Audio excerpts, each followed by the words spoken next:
கண்களை மூடி பக்தியோடு நாம் செபிப்போமாக.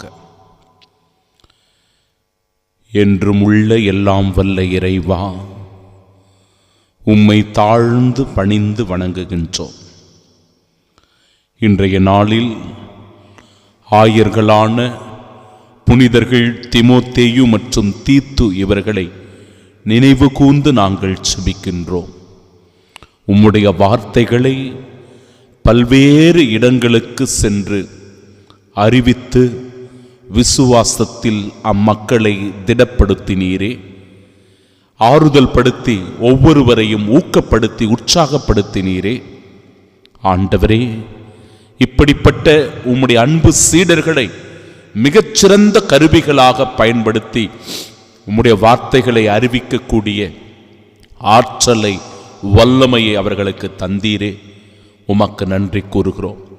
இந்த நாளில் பேர்பட்ட ஆயர்களை புனிதர்களை நினைவு கொண்டு செபிக்கிற நாங்களும் கூட எங்கள் வாழ்வில் உம்முடைய வார்த்தைகளை ஏற்று கடைபிடிக்கவும் உம்முடைய கட்டளைகளுக்கு செவிசாய்க்கின்ற மக்களாக இருக்கவும் அருள் புரியும். ஆண்டவரே, உம்முடைய வார்த்தைகளை நாங்கள் ஏற்று கடைபிடித்து வந்தால் எங்கள் வாழ்க்கை அற்புதமாகிறது, எங்கள் வாழ்க்கை அதிசயமாகிறது, எங்கள் வாழ்க்கை அருள் நிறைந்த வாழ்க்கையாக இருக்கிறது. எங்கள் வாழ்க்கை ஒரு ஆசீர்வாதமுள்ள சாட்சி உள்ள வாழ்வாக மாறுகிறது. இந்த நாள் முழுவதும் எங்களை பாதுகாத்து பராமரித்து வழி நடத்தியருளும். எத்தீங்கும் ஆபத்தும் விபத்தும் நோய் நொடிகளும் எங்களை அணுகாமல் உமது சிறகு நிழலில் எங்களை வைத்து பாதுகாப்பீராக. ஆமீன்.